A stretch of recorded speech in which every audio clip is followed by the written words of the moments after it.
This is the truth that South Africans don't want to face. Foreigners are not the problem. We are. Let me say that again. Foreigners are not destroying South Africa. Our failed leaders, our broken economic model, and our silence are. We are chasing Zimbabweans out, while 80% of the land is still owned by white billionaires and apartheid families. We are burning foreign businesses, while Anglo-American and ShopRite send out billions each year. Ladies and gentlemen, I'm going to get hate for it, but I'm going to say it because it's true. Immigrants aren't stealing the jobs, they're taking the ones we won't do. In the shadows of a system built on exploitation. South Africa doesn't have an immigration crisis. It has a justice crisis. Let me be clear, I'm not saying open up the borders wide. I'm saying track movement properly. Register people, set up pan-African trade zones, community assemblies, and stop pretending that a passport defines someone's worth. If you're more angry at the street vendor from Malawi than the billionaire who owns the mall in your township, you're not a patriot, you're a puppet. Africa will not rise until Africans stop fearing each other more than they fear capital. Operation Dudula says it is protecting South Africans, that it's defending jobs, healthcare, and safety from being overwhelmed by foreign nationals. It's a message that resonates with many because the frustration is real. But what happens when frustration becomes policy without proper facts to back it up? So let's look at the numbers. South Africa has a population of about, give or take, 65 million people. Migrants, both documented and undocumented, form about 4 to 5% of the population, and yet they've become the center of blame for everything from unemployment to overloaded clinics to crime. Is that proportionate or is it convenient? Most migrants in South Africa are also not in high-paying jobs. In fact, more than 80% of them do informal work. Domestic work, street traders, construction laborers, shop assistants. And these jobs are often unregulated and severely underpaid. And yes, that raises very valid concerns because in a broken labor system, cheap, unprotected labor becomes attractive at the expense of local employment, wage growth, and local skills development. But that is not a migration issue. That's a labor enforcement issue. Another concern is safety. People ask, why is there an increase in informal settlements and registered businesses, people overstaying their visas, or being here undocumented? The answer is often delays and dysfunction in the legal system. Because right now, over 100,000 asylum applications are stuck in a backlog. And some have waited up to 5 years just for clarity. So while follow the legal route sounds reasonable, the legal route itself is broken and non-functioning.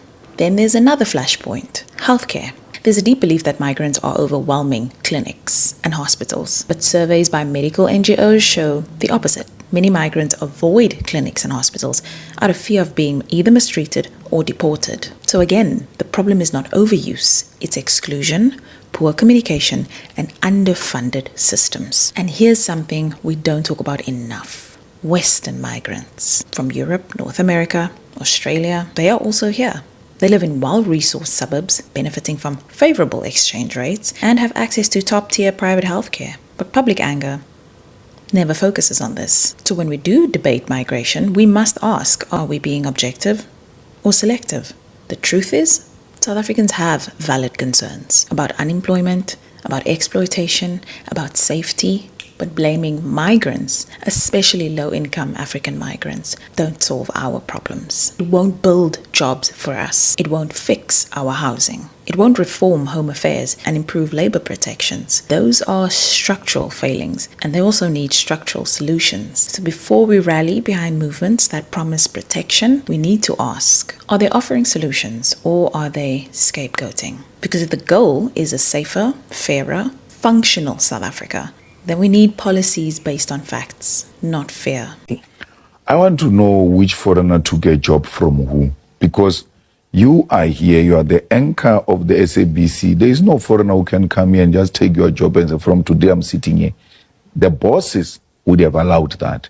So the bosses are white monopoly capital which owns the South African economy.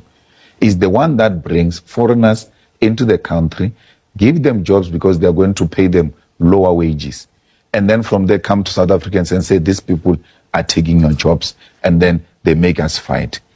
But Sakina, since when have other Africans never worked in South Africa? Because this Johannesburg was founded by a Southern Africa, not South Africa.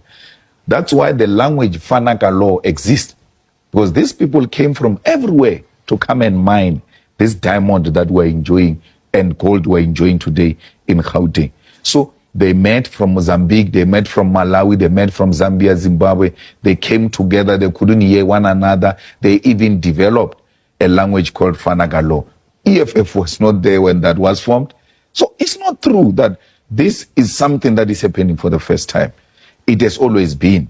But why would you say, I don't support colonialism and support colonial borders? That is hypocrisy. If you don't support apartheid, you don't support colonialism, you cannot support the invasion of everything that came with these people. The borders were imposed on us. We never had borders. And even without borders, we never encroached in each other's territory. We always knew that here is this kingdom, here is that kingdom. So it's unscientific to say when you do away with the borders, there's going to be an influx of foreigners in South Africa. Let's take Limpopo and Gauteng, for instance. Limpopo is much more poor than Gauteng, but the people have never left Limpopo to come to Gauteng. I come from Limpopo, and every time I get an opportunity, I go home. I've got no intention, none whatsoever, to relocate my home into Gauteng. So it's unscientific to say because people are poorer and we are in a much better, relatively stable situation, they are going to come here and destabilize us. No one wants to come here. We want you, people of Africa, if you want to go and trade in DRC, wake up this morning and just go to DRC and do whatever you want to do and come back without hassle. There must be free movement of people. There must be free movement of goods, and Africans must trade amongst themselves, because only through the unity of Africa will we earn our seat on the international table where real issues are being discussed. What will Swaziland go and tell China and say, no, Swaziland and China are equal on what? But once we bring the unity of Africa, both in terms of size of the population and the mineral resources combined, the world will listen to us. Okay. We command more than 85% of the world platinum, ourselves and Zimbabwe combined. We see your pain. We feel your pain. But it's time you realize that you are fighting the wrong enemy. You should be fighting your system, not fighting the foreigners, not fighting the immigrants. This is not the first time you're going after immigrants. And we have seen from history, regardless of how many times you have done this, nothing has changed. Why? Because the system has failed you. It's the system you should be going against, not the immigrants. You fight the immigrants today, they leave the country. What difference will it make except affecting your economy? Because some of those same immigrants you're fighting, they are employers. Some of them even own companies and whatnot. They contribute to the economy. You might not see how all this is connected, but sooner or later you will realize the consequences of your actions. This is why you are seeing other countries like Ghana, Nigeria, Tanzania reacting or responding in the way that they are to your actions. So wake up, South Africa. Don't fight the wrong enemy. Fight the real enemy. That's how you're going to win this.